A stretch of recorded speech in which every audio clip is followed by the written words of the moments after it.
বিসমিল্লাহির রহমানির রহিম। Hello everyone, আসসালামু আলাইকুম। এপিএল ফিড অ্যান্ড হ্যাচারির পক্ষ থেকে সকলকে জানাই আন্তরিক শুভেচ্ছা ও অভিনন্দন। এপিএল ফিড অ্যান্ড হ্যাচারির সাথে আছি আমি সাজেদা। প্রিয় দর্শক, আজকে আমি আপনাদের সাথে নতুন আরেকটি বিষয় আলোচনা করব, যা হচ্ছে মোরগ বা মুরগির রক্ত আমাশয় বা ককসিডিওসিস রোগের লক্ষণ ও তার প্রতিকার। মোরগ বা মুরগির রক্ত আমাশয় বা ককসিডিওসিস রোগের জীবাণু এক প্রকার পরজীবী দ্বারা হয়ে থাকে। এই রোগ মোরগ বা মুরগির অন্ত্রে প্রবেশ করে বিস্তার লাভ করে এবং এই রোগ বিস্তার লাভ করার পর মুরগির খাদ্য খাওয়ার ক্ষমতা এবং খাদ্য হজম করার ক্ষমতা ধীরে ধীরে নষ্ট করে ফেলে। মোরগ বা মুরগির এই রোগ মলের সাহায্যে বিস্তার লাভ করে এবং এই রোগের পরজীবী মুরগির অন্ত্রে প্রচুর ডিম দিয়ে থাকে।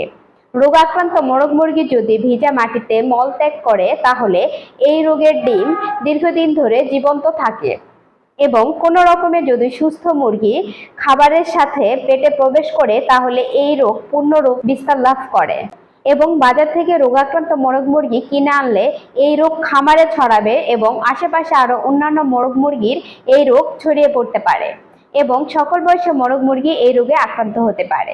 এবং রক্ত আমাশয় বা ককসিডিওসিস রোগে আক্রান্ত মোরগ মুরগির লক্ষণ। এই রোগে আক্রান্ত মোরগ মুরগি ঝিমিয়ে থাকে এবং চোখ বন্ধ করে রাখে। আস্তে আস্তে পালকগুলো ঝরে পড়ে, পায়খানার সাথে রক্ত মেশানো দেখা যায় এবং খাদ্য হজম না হওয়ার কারণে খাবার খেতে চায় না। খাদ্যের থলি পূর্ণ থাকে। মুরগির রক্ত আমাশয় বা ককসিডিওসিস রোগের প্রতিকার। রক্ত আমাশয় বা ককসিডিওসিস রোগ দমনের জন্য মুরগির খাবারের সাথে 6 সপ্তাহ বয়স পর্যন্ত কেসিডিওস্ট্যান্ড ব্যবহার করতে হবে এবং স্বাস্থ্যকর বাসস্থান ও স্বাস্থ্য বিষয়ে সচেতন হলে এই রোগের জন্য টিকার প্রয়োজন হয় না। আজকের মতো এই পর্যন্তই। যদি আপনাদের মুরগির এরকম রক্ত আমাশয় বা ককসিডিওসিস রোগে আক্রান্ত হয়ে থাকে এবং তার সমস্যার সমাধান করতে না পারলে দ্রুত আমাদের কমেন্ট বক্সে জানিয়ে দিন অথবা আমাদের সাথে যোগাযোগ করার চেষ্টা করুন। ইনশাল্লাহ আপনাদের সমস্যাগুলো সমাধান করে দেওয়া হবে।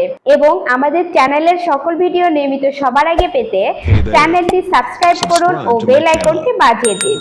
লাইক, কমেন্ট, শেয়ার করে অন্যকে দেখার সুযোগ করে দিন। প্রিয় দর্শক, আজকের মতো এখানে বিদায় নিচ্ছি। সবাই সুস্থ থাকবেন, ভালো থাকবেন। Better APL, better life.